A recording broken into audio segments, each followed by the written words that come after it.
마지막 예제입니다. 데이터 분할하고요. 그 다음에 불균형 해소라고 하는 주제인데, 이거는 개인적으로 고민을 좀 많이 했어요. 이 얘기를 보통 이제 머신러닝 들어가면서 데이터 전처리 하면은 이제 요 얘기를 제일 먼저 하는데, 이거를 지금 하는 게 나으려나 아니면 머신러닝 들어가서 머신러닝용 전처리를 따로 또 얘기를 하는 게 맞으려나 고민을 되게 많이 했는데, 일단은 전처리라는 큰 주제 안에서 얘기하고 있으니까 전처리하면서 할 수 있는 거는 지금 다 얘기하고, 나중에 조금 더 필요하면은 다시 한번 예전 거를 되짚어 보는 게 나을 것 같아요. 일단 데이터 분할이라고 하는 주제인데요. 모든 통계 분석 전에 그냥 무조건 하는 거예요.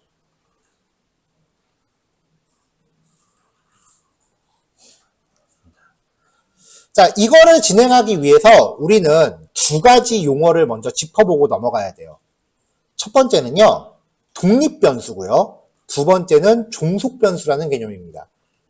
나 미리 ADSP 좀 공부했어요 하시는 분들은 아마 귀에 딱지가 않게 들었을 거예요.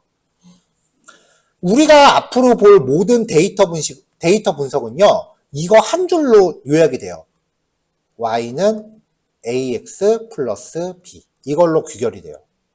사실 이게 모든 통계 분석의 근간이에요. A는 뭐야? 기울기. B는 뭐야? 절편. 네. 이게 우리가 중학교 때 배웠던 거고요. 나중에 머신러닝 가면은 얘는 편향. 얘는 가중치구나. 가중치, 편향. 이렇게 용어만 바뀌어요. X, 변수, Y, 결과값이죠. 이때 이 X를 통계에서는 독립변수라고 합니다. Y를 만들어내는 데 필요한 조건값이죠. 보통 이렇게 방정식 나오면 A하고 B는 주어지잖아요. Y는 2X 플러스 1 이런 식으로 가중치하고 편향은 주어지잖아요. X값에 따라 달라지는 거죠. 이 X를 독립변수라고 해요. 이게 보통 논문에서는 무엇이 네모네모에 주는 영향에서 무엇에 해당을 해요. 다른 말로 ADSP 시험 보시는 분들은 설명변수라고 불러요. 시험에는 설명변수라고 나와요, 용어가. 같은 말이에요. 그 다음 종속변수, Y값이에요. 그러니까 머신러닝이 예측하고자 하는 결과값이에요. 무엇이 네모네모에 주는 영향에서 네모에 해당하고요. ADSP 시험에서는 반응변수라고 부릅니다. 같은 용어예요. 이게 똑같은 걸 갖다 부르는 용어가 3개, 4개가 되니까 그거 외우는 게 되게 짜증나. 나도 그래서 한번 떨어진 적 있거든요. 용어는 각자 외워두세요. 수업에서는 계속 독립변수랑 종속변수라는 용어로 밀어붙일 거예요. 괜히 헷갈리게 이것저것 쓰지 말자고.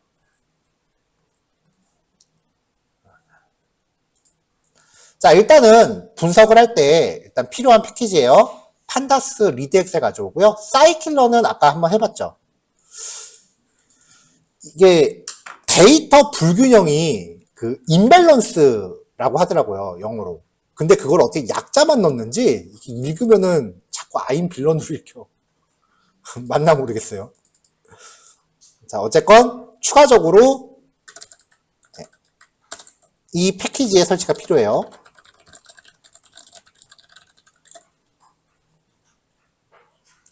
자, 일단은 샘플 데이터, 아까 했었던 이 데이터를 가져올게요.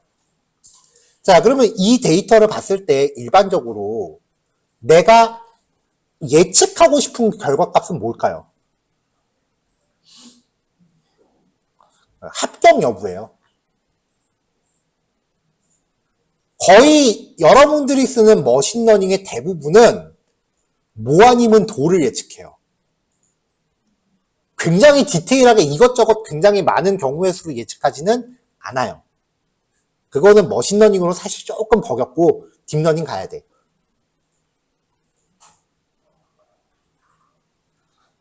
그래서 얘는 대체로 뭐 아니면 도를 예측해요. 1 아니면 0. 이거를 대부분의 분류라고 하고요. 그럼 여기서 y는 합격 여부가 되는 거죠. 그럼 요 세 가지가 x에 해당하는 거예요. 그래서 성적과 병원 경력이 대학원 합격 여부에 미치는 영향이라는 주제로 데이터 분석이 진행이 될 겁니다. 그러면 본격적으로 분석을 할 때요. x하고 y를 쪼개는 게 먼저예요. 데이터를. 이거 쪼개는 건 간단해. x는 합격 여부만 날리면 되잖아요. y는 합격 여부만 빼면 되잖아요. 그래서 독립변수, 종속변수로 분리할 때 x는 합격 여부만 날리세요. y는 합격 여부만 추리세요. 대체로 종속변수를 뽑을 때는 시리즈로 뽑아요. 여기서 필터를 사용하면 데이터 프레임으로 나옵니다. 필터 함수를 쓰면. 대체로 y값은 시리즈 객체로 뽑아요. x는 데이터 프레임이건 시리즈건 상관이 없어요. 원래 머신러닝은 전부 시리즈 객체 내지는 2차원 넘파이 배열을 쓰는 게 정석이긴 한데 그렇게 하면은 독립변수 다룰 때 되게 헷갈려요. 그래서 저는 x값을 웬만하면 그냥 데이터 프레임 형태로 가져가요. 자, 쉐이프를 확인합니다. 400개 열에 컬럼 3개. y는 합격 여부에 대한 거 하나만 있으니까 컬럼 개수는 필요 없죠. 열만 400개. 일단 이렇게 분리하는 게 1차예요. 그 다음에 두 번째 단계가요. 훈련 데이터와 검증 데이터라는 걸로 데이터를 분할합니다. 훈련 데이터라고 하는 거는 머신러닝이 학습에 활용하는 데이터예요. 이게 뭐냐면은 이제 가상의 데이터를 다 줘요. 이런 거야. 자, 1하고 2는 결과값이 5야. 2하고 3은 결과값이 8이야. 3하고 4는 결과값이 11이고 4하고 5는 결과값이 14야. 이걸 가지고 방정식을 예측해봐 라고 주는 게 훈련 데이터예요. x하고 y를 미리 다 줘요. x하고 y를 미리 다 줘요. 그러면 x를 가지고 y 값이 나오기 위한 최적의 근사치 공식을 만들어내요. 그게 머신러닝이에요. 얘가 x1이고 x2라고 하면은 여기에 들어가는 방정식을 찾아보자 라고 하면은 2x2 플러스 x1는 y다 라는 공식을 만들어내요. 그럼 이게 맞는지 틀린지를 확인을 해야 돼. 그래서 5하고 10을 줬을 때 결과값은 25다. 이거를 다시 준비를 해서 여기다가 5를 넣어보고 여기다가 10을 넣어봐요. 그래서 25가 나오는지 체크를 하는 거야. 방정식을 만드는 데 사용된 데이터가 훈련 데이터고요. 이게 맞는지 틀리는지 검증을 하기 위한 데이터가 검증 데이터예요. 그래서 어떤 데이터 프레임이 주어지면은 이거를 훈련용과 검증용으로 분할을 합니다. 일반적으로 7대3으로 검증을 해요. 7대3으로 분할을 해요. 이거를 하는 게 사이킬런의 트레인 테스트 스플릿이라는 함수예요. 아까 독립변수하고 종속변수를 쪼갠 이유가 얘네부터는 독립변수, 종속변수 파라미터를 따로 받아요. 그래서 x 독립변수 주고 y 종속변수 주고 테스트 사이즈 검증 데이터의 비율이에요. 기본값이 0.25거든요.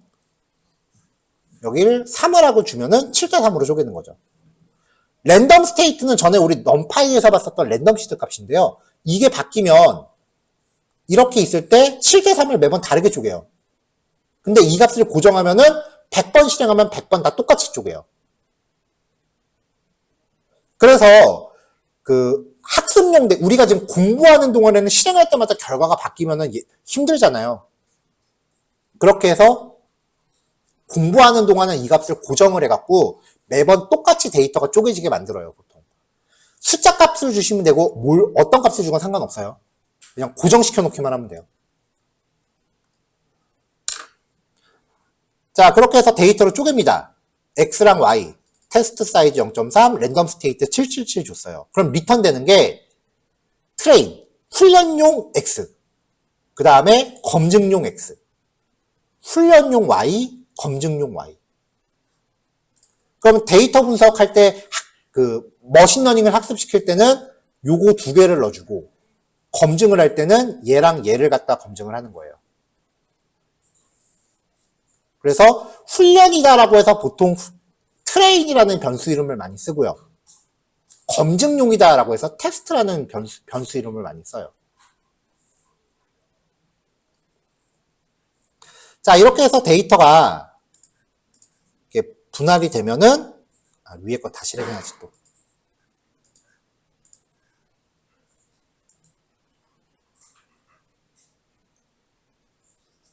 자, 모두 실행 한번 할게요. 네, 데이터가 아까 400개였거든요. 이렇게 280개랑 120개로 쪼개져요. 자, 보통은 이제 여기서 바로 분석을 때려요. 근데 훈련용 데이터에 대해서 합격 여부의 비율을 보면은 합격이 91명이고 불합격이 189개예요. 그러니까 이걸 갖다 예측을 하면은 얘는 불합격 여부에 대해서는 예측 성능이 좀 좋은데 합격 여부에 대한 예측 성능은 다소 떨어질 수밖에 없어요. 좋은 모델을 만들려면 데이터의 균형을 맞춰야 됩니다. 그래서 종속 변수에 대해서 밸류 카운트로 비율 확인하는 거예요. 이게 비율이 맞는지 틀린지 보기 위해서. 그러면 이제 데이터가 이렇게 불합격하고 합격하고 비율이 안 맞잖아요. 그럼 우리가 선택할 수 있는 건 크게 두 가지야. 불합격 애들을 합격에 맞춰서 잘려. 내지는 합격인 애들을 불합격에 맞춰서 뻥튀기를 시켜. 둘 중에 하나를 할 수 있어요.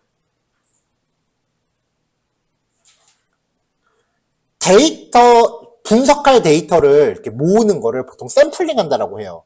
근데 이거는 기존에 조사된 데이터를 다시 한번 만들어내는 거기 때문에 리샘플이라고 해요. 자, 데이터 불균형은요, 가상의 데이터를 만들어내서 그 불균형을 해소를 해야 돼요. 근데 검산을 할 때는 가상의 값 갖다 검산을 할 수는 없잖아요. 그래서 불균형을 해소할 때는 훈련 데이터랑 검증 데이터로 나눈 다음에 훈련 데이터에 대해서만 수행하시면 됩니다. 방식이 두 가지가 있어요. 언더 샘플링하고 오버 샘플링. 두 가지를 결합한 스톰이라는 방식도 있고요. 총 세 가지예요. 언더 샘플링은요, 많은 비율을 차지하는 다수 집단에서 일부만 샘플링하는 거예요. 쉽게 말하면 불합격인 애들을 91개 빼고 날려요.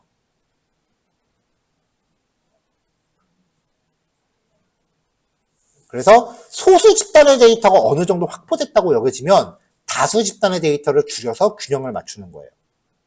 이거는 다소 의미가 있는 데이터를 손실할 수 있다는 단점은 있어요. 중요 파라미터가 샘플링 스트래티지라는 파라미터인데요.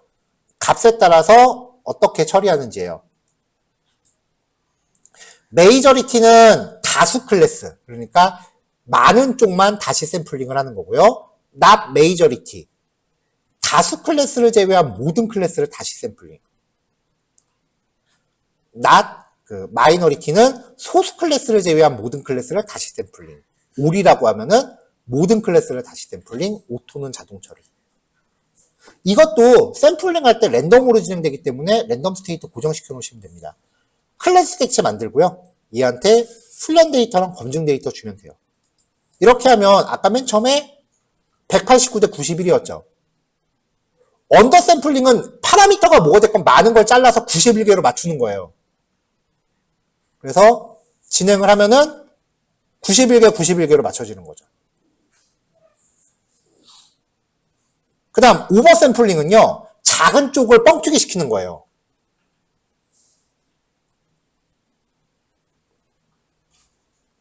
이거는 전체 데이터 중에 일부를 취하는 게 아니기 때문에 데이터 손실은 발생하지 않지만 작은 쪽을 뻥튀기 시키려면 같은 데이터가 중복될 수 있어요. 그래서 같은 데이터를 여러 번 학습할 수 있기 때문에 나중에 이걸 과적합이라고 해요. 그러니까 학습 데이터에는 문제는 되게 잘 맞추는데 실제는 좀 약한 경향을 가져와요. 어쨌건 랜덤 오버샘플러 파라미터는 똑같고요. 이렇게 진행하면은 아까는 91개에 맞췄죠.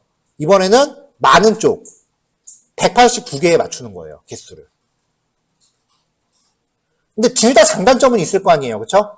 이 두 가지를 절충한 게 스톰이라고 하는 오버샘플이에요. 이거는 그냥 오버샘플링은 적은 쪽 데이터를 계속 복붙해갖고 늘리는 거예요. 똑같은 데이터가 많아지는 거지. 근데 스톰은요, 새로운 데이터를 생성을 해요. 근접한 새로운 데이터를 생성을 해요. 그러니까 예를 들어서 데이터를 3개를 찍었는데 얘가 3, 4, 7이다. 그러면 대충 한 5라는 데이터를 새로 생성하는 거예요. 근접치 데이터를. 소수 집단 데이터를 분석해서 어떤 특징이 있는지 살피고 유사한 패턴을 갖는 가짜 데이터를 생성하는 거예요. 그러니까 얘 자체가 일종의 머신러닝을 수행을 하는 거예요.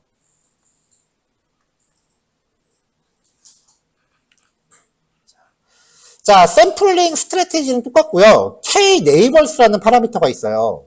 이게 근접한 데이터를 몇 개를 기준으로 생성을 할지예요. 그러니까 만약에 남자, 여자 이렇게 했으면 근접한 데이터는 뭐예요? 남자죠. 새로운 데이터를 남자라고 생성을 해요. 근데 남자, 여자라고 하면 근접한 데이터는 뭐예요? 여자죠. 이렇게 되면 여자라고 봐야겠죠. 몇 개씩 묶어서 생성 데이터를 이제 추정할지를 결정하는 게 K-네이버스라고 하는 파라미터예요. 기본값은 5예요. 이렇게 하면은 데이터를 만들어내는데 기존과 중복되지 않는 새로운 데이터를 만들어내는 거죠. 그래서 이 방식을 가장 많이 씁니다. 이거는 굉장히 고급 그 전처리 기법이고요. 실제로 머신러닝 하면서 요 기법까지 소개하는 책은 저는 못 봤어요.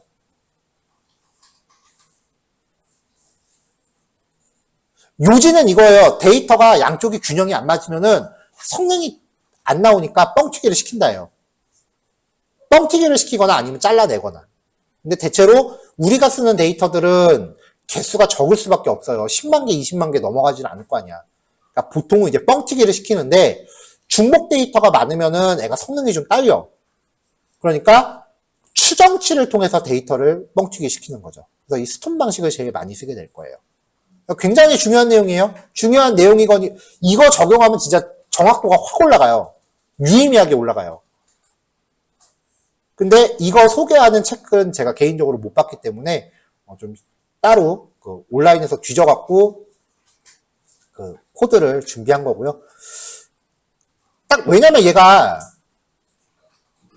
그 판다스랑 사이클런을 벗어난 패키지는 대부분 특정 목적만을 갖고 만들어진 전용 패키지들이에요. 그래서 이 사이클런하고 판다스를 제외한 패키지는 사실 소개하는 책들이 거의 없다고 보시면 돼요. 왜냐면 기본을 벗어난 내용이기 때문에. 이런 거는 잘 정리하세요. 자, 요거까지 해서 파일 다 올라갔고요. 오늘 수업 내용은 여기까지입니다. 여기까지 내용 정리하시고 남는 시간은 각자 개인 정비 시간으로 쓰세요. 내일부터 데이터 시각화 들어갑니다. 네, 수고하셨어요.